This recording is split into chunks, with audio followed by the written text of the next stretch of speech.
दोस्तों, इस समय पावन रमज़ान का महीना चल रहा है। सारे मुस्लिम समाज के भाई इस समय ईश्वर की इबादत कर रहे हैं और कहा जाता है कि जो भी इस समय ईश्वर की, अल्लाह की सच्चे दिल से इबादत करता है तो उसकी दुआ ज़रूर कबूल होती है। जैसे कि सावन का महीना होता है हिंदू परिवार के लिए, हिंदू समाज के लिए, कि उस समय भगवान भोलेनाथ की कृपा बनी रहती है। लोग कांवर लेकर भगवान भोलेनाथ पर जल चढ़ाते हैं और अपने इच्छा अनुसार उनसे कामना करते हैं कि ईश्वर हमारे जीवन में सुख हो, समृद्धि हो। ठीक इसी प्रकार से हर समुदाय के लोग अपने अपने तरीके से ईश्वर की कामना करते हैं, उपासना करते हैं और उनके ऊपर अपना विश्वास बनाते हैं। लेकिन दोस्तों, इसी रमज़ान के पावन महीने में कुछ ऐसी घटनाएं घटित हो जाती हैं जिसको सुनने के बाद आपकी रूह कांप जाएगी। आप सोचने पर मजबूर हो जाएंगे कि जहां अल्लाह की, ईश्वर की इबादत की जाती है कि उनकी दुआ कबूल हो, इसी महीने में कुछ ऐसे दरिंदे ऐसी घटना को कर जाते हैं कि जिससे कि मानव समाज कलंकित हो जाता है, शर्मसार हो जाता है। आज की जब आप घटना सुनेंगे तो आप भी सोचने पर मजबूर हो जाएंगे कि आखिर इस रमज़ान के पावन महीने में कोई इतनी घिनौनी हरकत कैसे कर सकता है, वो भी एक 9 साल की बच्ची के साथ। दोस्तों, जब आप भी इस घटना को सुनेंगे तो आप भी यही कहेंगे कि उस आरोपी को, उस दुराचारी को फांसी की सज़ा दे देनी चाहिए, अन्यथा ऐसे लोग समाज में ऐसी घटनाओं को अंजाम देते रहेंगे और मनबड़ों का बल जो है बढ़ता रहेगा। तो आइए जानते हैं कहानी शुरू से लेकर आखिर तक। नमस्कार, प्रणाम। मैं मोनू भारद्वाज हृदय तल की गहराइयों से आपका हार्दिक स्वागत करता हूं।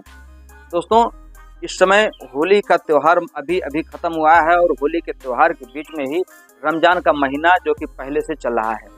रमज़ान के महीने में जहां मुस्लिम समुदाय के लोग रोज़ा करते हैं, नमाज अदा करते हैं, ईश्वर की इबादत करते हैं, वहीं पर एक आजमगढ़ जिले का एक गांव पड़ता है बीबीगंज, और बीबीगंज का ही रहने वाला एक व्यक्ति जिसका नाम होता है फरीद, जो कि जात से फ़कीर है और उसकी उम्र लगभग 50 से 55 साल के बीच की है। 15 मार्च 2025 की सुबह एक व्यक्ति अपनी पत्नी को लेकर के माहौल बाजार में जाता है दवा के लिए और अपने एक फूल सी जैसी बच्ची को, लगभग जिसकी उम्र 9 से 10 साल की रही होगी, उस बच्ची को एक पड़ोसी के हवाले करके चला जाता है कि आप हमारी बेटी को देखना, कोई कुछ मांगे खाने पीने को तो इसको दे देना, क्योंकि हम लोग दवा लेने जा रहे हैं, दवा लेकर के हम बहुत जल्दी आएंगे।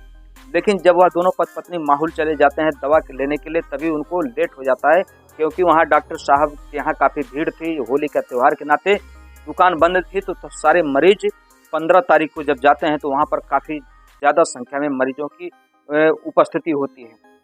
अब धीरे धीरे शाम का वक्त हो चलता है, तभी गांव का ही रहने वाला फरीद, जो कि पेशे से बैंड बाजा बजाता है, उसकी नज़र उस फूल सी नन्ही बच्ची पर पड़ जाती है और उसे वह बहला करके कहता है कि बेटा आओ, मैं तुम्हें चॉकलेट देता हूँ। बहला फुला करके लेके चला जाता है और झाड़ियों के बीच में उस बच्ची के साथ दुराचार करता है।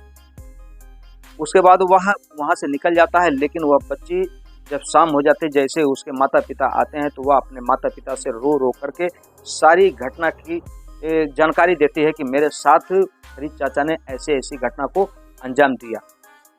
जब ऐसी बात सुनते हैं माँ बाप तो उनके पैरों से ज़मीन खिसक जाती है, देह में एक अलग तरह की कंपन शुरू हो जाती है, क्योंकि वह जो व्यक्ति था उसकी उम्र 50 से 55 साल, वह ऐसी घिनौनी हरकत करते हुए उसको शर्म नहीं आई। माँ बाप सोचने पर मजबूर हो जाते हैं, तभी वह गांव के कुछ लोगों को लिवा करके दीदारगंज थाने पर पहुंच जाते हैं और वहां पर जाने के बाद अपनी तहरीर देते हैं। पुलिस की टीम जैसे ही घटना को सुनती है तुरंत सख्ते में आ जाती है और दबिश देकर के आरोपी फरीद को गिरफ्तार करती है। अब उस फरीद के खिलाफ उस लड़की का जो बयान है उन्होंने अपना स्पष्ट दे दिया। अभी लड़की का मेडिकल होना बाकी है, क्योंकि रविवार के दिन होने के नाते मेडिकल होना संभव नहीं, लेकिन अगले दिन जब तक उस लड़की का मेडिकल नहीं होगा, उस लड़की का बयान मजिस्ट्रेट के सामने नहीं होगा, 64 का बयान नहीं होगा, तब तक अभी फरीद को जेल में थाने पर ही रखा गया है आरोपी को। उसके बाद उसको जेल भेज दिया जाएगा। दोस्तों, लेकिन समाज में ऐसे ऐसे लोग, ऐसे ऐसे व्यक्ति जो कि जिनके ऊपर हमें विश्वास रहता है कि यह व्यक्ति हमारे परिवार के हैं, हमारे गांव घर के हैं, ऐसे व्यक्ति ऐसी घिनौनी घटना को अंजाम दे देते हैं जिससे रूह कांप जाती है, एक शरीर में सिहरन से उत्पन्न हो जाती है कि आखिर हमारे समाज में ऐसे दरिंदे जब तक जीवित रहेंगे तो बहन बेटियां कैसे सुरक्षित रहेंगी। वैसे दोस्तों इस आरोपी के साथ, इस दुराचारी के साथ क्या होना चाहिए, इसको कौन सी सजा मिलनी चाहिए, आप कमेंट बॉक्स में जरूर लिखें। दोस्तों हमारी कहानी कहने का उद्देश्य किसी के दिल को ठेस पहुंचाना नहीं, बल्कि आपको सतर्क करना, आपको जागृत करना है। तो मिलते हैं हम आपसे अगले वीडियो में, तब तक के लिए आप अपना ख्याल रखें। जय हिंद, जय भारत, हर हर महादेव।